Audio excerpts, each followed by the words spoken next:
Algunas veces hemos experimentado sensaciones que no nos podemos explicar. Por más que analicemos, pensamos, no logramos entender qué ocurre. ¿Te ha pasado que tienes el mismo sueño varias veces? Miedos o fobias que no tienen explicación. Fuerte empatía por otros seres. Sientes que no perteneces a este mundo. Presentimientos frecuentes.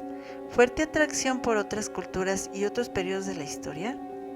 Tienes constantes déjà vu, esa extraña sensación de estar viviendo algo de forma repetida, como si ya hubiéramos estado en dicho lugar antes, o ya hubiéramos realizado dicha actividad en algún otro momento.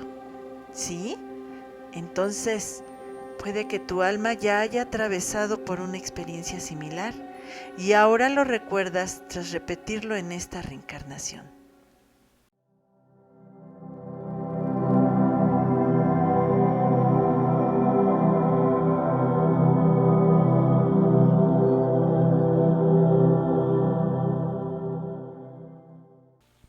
Desde hace miles de años, la creencia o la necesidad de creer en una trascendencia después de la vida domina muchas culturas como el hinduismo, el budismo, el jainismo y taoísmo, entre otras. Pero, ¿qué es la reencarnación? El espíritu abandona el cuerpo durante la trascendencia, escoge uno nuevo con el único propósito de lograr el crecimiento espiritual. Entonces, ¿somos seres espirituales viviendo una experiencia humana? A este proceso se le denomina renacimiento o transmigración, o puede ser el fruto del deseo del ser humano de dar explicación al final de la existencia material. ¿Tú qué piensas? En el hinduismo, la reencarnación es la creencia religiosa o filosófica según la cual el alma o espíritu, después de trascender la materia, comienza una nueva vida en un nuevo cuerpo, que puede ser humano o animal. La creencia es que según las acciones y las cualidades morales que dominaron en vida, determinará tu nueva existencia. Es decir, debemos pasar por la vida para evolucionar como un ser espiritual, al que se le da el nombre de karma. Se cree que mientras se tenga un aprendizaje que superar, será un círculo donde se nace una y otra vez para pagar la deuda, hasta que se esté preparado para unirse a un nivel espiritual.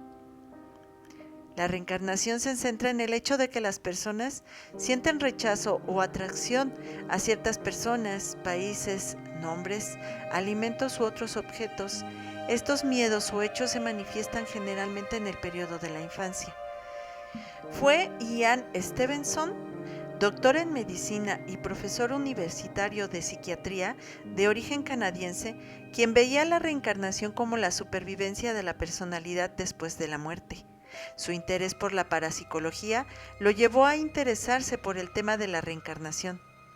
Stevenson cita el caso de una pareja americana que en un viaje a Bombay, India, al recorrer sus calles las encontraron extraordinariamente familiares, tanto que no necesitaron guía y tenían la capacidad de describir con anticipación las características de los lugares que encontrarían al cruzar una esquina. Tenían en su mente una sencilla casa con una higuera en su jardín. Sin embargo, al llegar al lugar se llevaron la sorpresa de que no estaba donde ellos aseguraban. Pero fue aún más su impresión cuando al preguntar a un policía que se encontraba cerca del lugar, éste les refirió que efectivamente había una casa allí y pertenecía a la familia Van. Por razones desconocidas, a ellos siempre les había agradado sobremanera el nombre de Van, tanto que así nombraron a su primer hijo. Pero no es el único caso en el que se habla de reencarnación. La siguiente historia ha sido una de las más nombradas por su veracidad en los dichos de su protagonista. Vámonos a 1926, en Delhi, India, ciudad en donde nació Santi Devi, una pequeña que a sus 3 años empezó a recordar y expresar detalles de una vida anterior en el pueblo de Mutra, situado a 128 kilómetros de distancia y a cuyo lugar jamás había ido. La niña insistía que estaba casada con un comerciante cuya descripción dio como un hombre de piel clara, usaba gafas y tenía una verruga en su mejilla izquierda cerca de la oreja. cuya descripción resultó correcta. También recordaba que tuvo un hijo que tiempo después falleció. Santi Devi continuó haciendo esas afirmaciones sin vacilaciones. A sus 9 años de edad, su familia, ya intrigada por la seguridad con la que lo decía siendo tan pequeña, decidieron escribir una carta para saber si esa persona que decía fue su esposo en la vida previa y realmente existió en Mutra.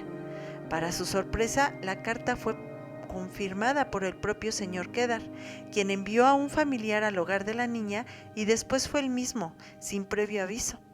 Santi Devi identificó inmediatamente, sin dudar, a las dos personas. Para 1936 se comprobó que la niña nunca había salido de Delhi, así que por primera vez fueron a Mutra y en la estación del tren reconoció a Kedar Nath Chaubey entre un grupo numeroso de personas desconocidas. Fue llevada en un carruaje en que al instructor le indicaron que siguiera exactamente lo que la niña le indicara. Estas lo llevaron al distrito y a la casa de Kedar, la que reconoció sin duda, a pesar de que la construcción había sido pintada y decorada en forma distinta. Al llegar a la casa, siguieron las sorpresas al salir un anciano de nombre Brahmin, a quien nuevamente, sin dudar, identificó como el padre de Kedar, su suegro en la vida anterior. Dentro del domicilio le realizaron una serie de preguntas en relación a cómo estaba distribuida la casa, los muebles, los closets, etc., la cual describió tal cual estaba anteriormente.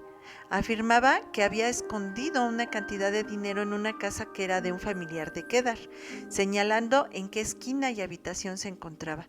Cuando se excavó no se encontró nada, pero Kedar confesó que efectivamente había un dinero donde la niña refirió que él lo había desenterrado después de la muerte de su esposa. Lo que también llamó la atención fue que la niña utilizaba modismos y expresiones locales en Mutra y que hablaba su dialecto, dejando impactados a varios de los testigos.